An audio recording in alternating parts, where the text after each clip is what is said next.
Some families welcome you with open arms. The Blackwells were not that kind of family. From the moment James introduced me as his fiancée, his mother Vivian had regarded me with the cool assessment of someone inspecting damaged goods. His sister Audrey barely concealed her disdain behind tight smiles, while his father Richard simply looked through me as if I were made of glass. Emma works at the Children's Hospital, James had explained proudly during that first uncomfortable dinner at their Beacon Hill mansion. As a doctor, Vivian had asked, perfectly tweezed eyebrows raised hopefully. As an art therapist, I answered, I help children process trauma through creative expression. How nice, Vivian had replied in a tone that suggested it was anything but. I suppose not everyone can handle medical school. That set the tone for our relationship. In their eyes, I was unworthy of their son, the brilliant neurosurgeon from the distinguished Blackwell family, whose ancestors had practically built Boston. I was just a girl from somewhere in the Midwest, Minnesota, actually, with a master's degree in a hobby field, their words, and no impressive family connections. What the Blackwells didn't know, what I hadn't told James yet, was that I had deliberately downplayed my background. After growing up in the suffocating world of old money and social expectations, I'd wanted to make my own way, to be loved for myself rather than my family name or bank account. When I met James during a hospital fundraiser, I'd been drawn to his compassion and dedication to his patients, not realizing he was a Blackwell until our third date. By then, I was already falling in love with the man, not the pedigree, and I wanted him to love the real me, Emma Larson, art therapist, not Emma Larson Miller, heiress to the Miller publishing fortune and granddaughter of Eleanor Miller, the famously private fashion designer behind the exclusive Valentina Couture label. So I kept quiet about my background, enduring the Blackwell's condescension with as much grace as I could muster.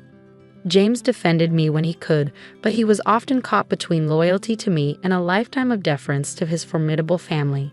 They'll come around, he promised, kissing my forehead. Once they see how happy you make me, they'll have to. But 6 months into our engagement, with the wedding just 8 weeks away, the Blackwells had shown no signs of warming to me. If anything, their thinly veiled disapproval had intensified as wedding plans progressed. Which brought us to today, the final fitting for my wedding dress, an appointment that should have been special and intimate.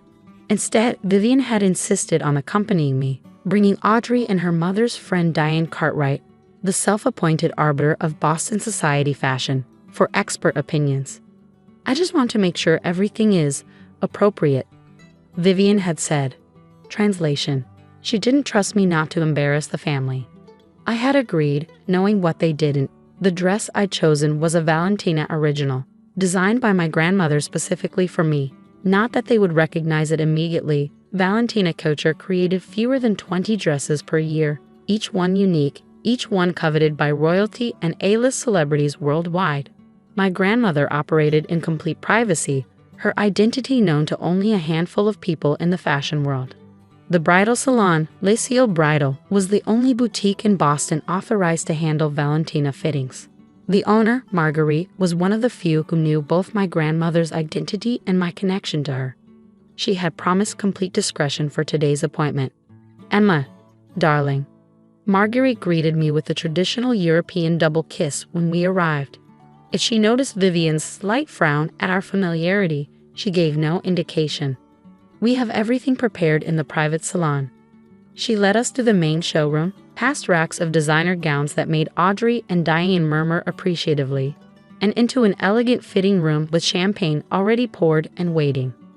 Now, Marguerite said, addressing me while pointedly ignoring my entourage, your final alterations are complete. Are you ready to see? I nodded, trying to calm the butterflies in my stomach. Despite knowing I had chosen a masterpiece, the weight of the Blackwell's judgment made me uncharacteristically nervous. Marguerite disappeared into an adjoining room and returned carrying my dress with the reverence of someone handling a priceless artifact, which in the fashion world it essentially was. The dress was deceptively simple at first glance, an ivory silk column with a subtle A-line silhouette, minimal beading, and delicate cap sleeves. What made it extraordinary were the nearly invisible details, hand-embroidered vines that spiraled across the bodice, thousands of tiny seed pearls creating texture that caught the light with every movement, and the impeccable construction that made it look effortless. But the Blackwell women saw none of this. Oh, Vivian said flatly. It's very plain. Audrey circled the dress with narrowed eyes. Where did you find this again? It looks like something off the rack at one of those budget bridal stores. Diane Cartwright adjusted her designer glasses. No structure, no presence. Certainly not what I'd expect for a Blackwell wedding. I bit my tongue as Marguerite helped me into the dress behind a dressing screen. When I emerged, even I was stunned by the transformation. The dress, beautiful on the hanger, became transcendent when worn. It moved like water, catching light from angles that seemed impossible, the subtle details suddenly harmonizing into something magical. But the magic was lost on my audience. What a shame you couldn't afford something better, my future sister-in-law sneered, eyeing my wedding dress with undisguised contempt. Everyone will know you married James for his money. Vivian sighed dramatically. We could have helped, you know. The Blackwell name opens doors. I'm sure Carolina Herrera would have made time in her schedule if he just asked us instead of settling. Marguerite, who had been making minuscule adjustments to the hem, slowly straightened, her professional composure cracking. Excuse me, but this dress is... It's fine, Marguerite, I interrupted softly. I had promised myself I wouldn't reveal my background out of spite, but I was beginning to reconsider. Diane Cartwright had approached to examine the fabric more closely. At least the material isn't polyester. Small mercies. She reached for the collar, where the dressmaker's label was discreetly sewn. Let's see who actually made this understated little number. The bridal shop owner gasped when she flipped the dress label, her eyes widening in alarm. This is a one-of-a-kind Valentina couture. The room fell silent. Even in Boston's rarefied social circles, a Valentina original was mythical, the fashion equivalent of spotting a unicorn. Diane's hand jerked away from the label as if burned. That's impossible, she whispered. Valentina creates fewer than 20 pieces annually. Her waiting list is years long. Even I couldn't secure one for my daughter's wedding. Vivian had gone pale. There must be some mistake. How could you possibly? Now my mother-in-law was frantically backpedaling, her social instincts kicking in as she reassessed everything she thought she knew about me. I had no idea you came from that kind of family. That's when I decided to tell them exactly who I really was. My full name, I said quietly, meeting Vivian's stunned gaze in the mirror, is Emma Larson Miller. My grandmother is Eleanor Miller. The revelation landed like a bomb. Diane Cartwright actually gasped, clutching her pearl necklace. Eleanor Miller, she repeated. The Eleanor Miller, publishing magnate Stephen Miller's wife? I nodded. And the woman behind Valentina Couture, though that's not public knowledge. Audrey had collapsed onto a velvet settee, her face a study in horrified realization. But your job, the art therapy, is my passion, I finished for her. I could have joined the family business or lived off my trust fund, but I chose to build my own life. Just like I chose James for his kindness and brilliance, not his last name.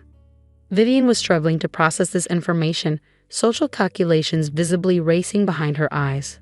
The Blackwells were wealthy and respected in Boston society, but the Miller publishing empire operated on a different level entirely, international, intensely private, and worth billions. Why didn't you tell us? She finally managed. Would it have mattered? I asked. Would you have treated me differently if you'd known my family had more money than yours? Because that would be rather revealing, wouldn't it?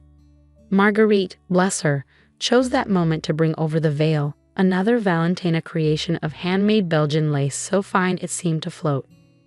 Your grandmother sent this over this morning, she said, carefully arranging it on my head. A gift to complete the ensemble. The addition of the veil transformed the look entirely. Standing there in Valentina Couture, I no longer felt like the outsider trying to measure up to Blackwell standards. I was simply a bride preparing to marry the man I loved. I think, I said, smoothing the perfect silk, that we're finished with the fitting. Thank you, Marguerite. The ride back to my apartment was silent, the Blackwell women processing their new reality. As we pulled up to my building, a modest brownstone I'd chosen for its proximity to the hospital rather than its address, Vivian finally spoke. Will you tell James about your family? Tonight, I confirmed. I've already invited him over for dinner. I should have told him sooner, but I wanted to be sure he loved me for myself. Something shifted in Vivian's expression. perhaps the first genuine emotion I'd seen from her. I understand that impulse better than you might think. After a pause, she added, "The dress is exquisite, by the way, truly worthy of a Blackwell bride." It wasn't exactly an apology, but from Vivian Blackwell, it was a start. That evening, I prepared a simple dinner in my apartment, nervous about James's reaction. Would he be hurt that I kept this secret? Would it change how he saw me? When I opened the door to him, his smile, the one that still made my heart skip, reassured me instantly. "Hey, beautiful," he said, kissing me hello. "How was the fitting? Did my mother behave?" "About that," I began, leading him to the couch. "There's something I need to tell you." I explained everything, my family, my grandmother's secret identity, my decision to make my own way. As I spoke, I watched his expression carefully, looking for signs of anger or betrayal. Instead, when I finished, he laughed. "Emma Miller? The Emma Miller? I had the biggest crush on you in college." "What?" Now it was my turn to be shocked. "Harvard Medical, your junior year at Boston University," he explained. "You spoke at a symposium on creative therapies and pediatric care. I was in the audience. You were brilliant and gorgeous, and when they introduced you as Emma Miller, heir to the publishing fortune, I thought, she's so far out of my league." "You knew?" I whispered. He shrugged.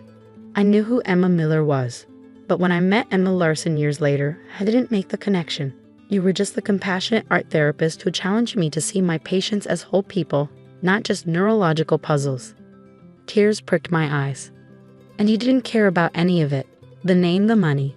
I fell in love with you," he said simply. "Though I have to admit, I'm relieved my mother found out before the wedding.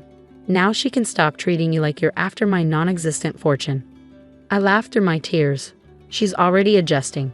You should have seen her face when she realized my grandmother is Valentina." James pulled me close. "I'm marrying you for your terrible taste in movies, your inability to cook anything more complex than pasta, and the way you see beauty in broken things. The dress is just a bonus."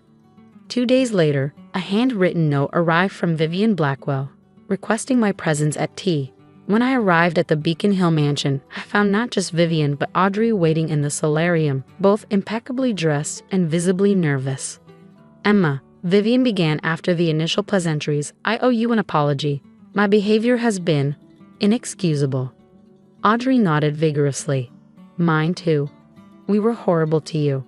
"We were protecting James," Vivian continued, "or so we told ourselves. But in truth, we were protecting our own narrow view of what his life should be."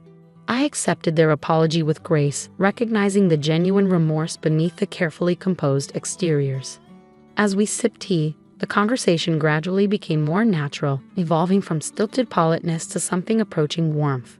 "There is one thing," Vivian said hesitantly as I prepared to leave. "The Blackwells host an annual charity gala for Boston Children's Hospital. Given your work there and your family's philanthropic history, would you consider taking a more active role in organizing it this year?" It was an olive branch and an acknowledgement of my professional values separate from my family name. "I'd be honored," I replied sincerely. The week before the wedding, a special delivery arrived at my apartment, a handcrafted wooden box containing a diamond and pearl tiara, accompanied by a note in my grandmother's elegant handwriting. "Dearest Emma, this has adorned the brides in our family for 4 generations. Wear it not as an heiress, but as a woman who knows her true worth comes from within. With love and pride, Grandmother." On my wedding day, as I prepared to walk down the aisle wearing my Valentina gown and family tiara, my father asked if I regretted keeping my background secret for so long. "Not for a moment," I told him. "It gave me the chance to find people who value me for who I am, not what I have." "And did you?" he asked. "Find those people?"